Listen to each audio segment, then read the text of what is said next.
We've all done it. Set our goals for the beginning of the year, then something happens. Maybe you don't wake up early enough and you hit a slump. Then February rolls around. What are goals? I don't even remember them, you know? It's happened to me more times than I would like to admit. But today, I want to share with you my strategy because for the last 2 years, I've been doing quite well in achieving my goals. I'm going to show you how I do this and also give you a free resource to help you along the way. But before I get into it, please don't forget to like, comment, and subscribe. I appreciate you. So this is a very simple process. It comes in 3 steps. And I'm going to give you a bonus one at the end, but 3 steps. And I'm going to have my worksheet up on the screen if I can edit that well. And I will show you as I'm talking exactly how to do this. All right, so step 1, write your goals down. I have found that if I can visualize something, I'm more likely to do it. I write it down. I write my goals down, not only physically in my journal, but I also write it down in my phone. So I have it always there as a reminder that, hey, Rachel, you have these goals, these annual goals, and that's something you need to complete. So some type of accountability.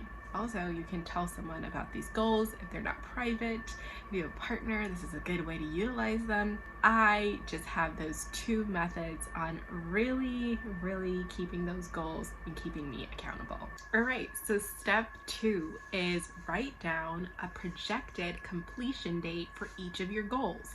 Now that was a mouthful, but let me explain, right? Some goals are going to be continuous. I call these my continuous goals. I have this year my goal for working out 3 times per week, at least minimum 3 times per week. So I would like to do that throughout the entirety of the year. So my projected completion date for that is December 31st. You can actually write that down on the worksheet. But I also have another goal, which is like saving a specific amount of money. And I would like that to be done by a specific date. So I would write that date down. For me, it's June 2nd. I would write that date down as my projected completion date for that goal. So that is what you would do for your projected completion dates for each goal. Beside those projected completion dates, you want to organize them into what quarter of the year they correlate with. So for instance, I have a goal that needs to be completed by February 2nd. So that is in Q1. You're going to have goals that are in Q2, maybe in Q3, and maybe in Q4. I hope I've given a good explanation for that. If you have any questions, please just write me below or on Instagram and I will answer them for you. Now the final step is have goal milestones for each quarter. So you want to start with quarter 1, right? Because that's what we're in. And your goal projection completed date may not be in Q1, it may be in Q4, right? But you can still have a goal milestone to work towards that would be your first step in accomplishing that greater goal. So for instance, if you want to save $40,000 this year, then a good projection and a good goal milestone for Q1 would be saving $10,000. So that is just an example of how to set goal milestones. Then you will want to set a check-in date at the end of each quarter. So at the end of Q1, my check-in date is like March 29th, around there, where I can have a conversation with myself. Hey, what worked? What didn't work? What was good? What do I need to continue doing? Have I achieved my goal milestones? Am I on track? This is great because if any missteps happen, 2020, we had a global pandemic. We're still in a global pandemic. So that is a huge thing that happened. And you can kind of use this time to recalibrate and kind of figure out, all right, am I still on track? Do I need to change or amend anything? This is a great time to just reset. Also, by doing things in this way and checking in, getting ready for the next quarter, it re-energizes you. So at the beginning of the year, we have this momentum, right? We just want to finish all our goals, get it done. That's why the gyms are all full, guys. That is the reason. It's literally a psychological shift.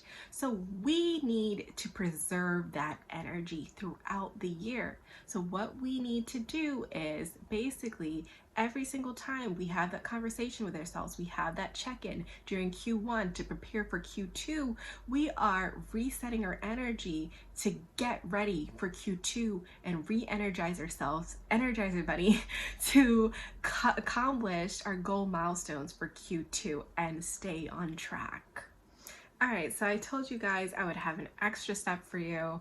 That's optional. And that is my step 4.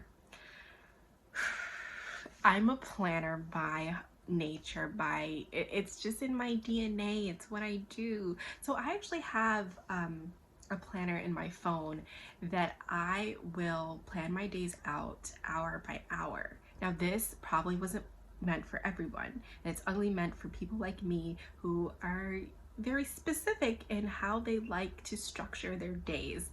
I make this correlate with my quarterly milestones, my quarterly goal milestones. I said I wanted to work out 3 times per week, so I make sure each day or 3 times per week I'll put in an hour and give myself that time to work out. Now, of course, this doesn't happen every single day, and some days it will be bad, but I also have that review at the end of the day, and I journal. I kind of say, all right, this didn't go as well today. What do I need to change so that tomorrow will be better? And I found this actually reduces my anxiety levels, and it lets me feel accomplished by the end of the day. Now, of course, this is optional, but that's my way. So we've gone through all of my steps in really accomplishing your goals for the year. But before I end this, I would just like to stress that humanity are the only ones who have this gift. It's a gift of being able to have aspirations, have these goals, and really set them and try to accomplish them. No other organism on the earth has this. It's really a gift. So we should really try our best to accomplish them. Now, another thing I like to stress is that the definition of small, big goals, small milestones, big milestones, small dreams, big dreams, are all dependent on you. Don't let anyone else's dreams cloud yours, right? Don't let mine cloud yours. I have some goals for YouTube. YouTube might not be your cup of tea, and that's fine. That is fine. Find your goals. Don't let anybody tell you it's too small or too big. Do what you need to do with your goals. Accomplish them. What matters is that you have that goal, you write it down, you follow these steps, and you go into 2022 feeling accomplished. That's what I care about. That's what you should too. Thank you so much for watching this video. Please don't forget to like, comment, and subscribe. I appreciate it.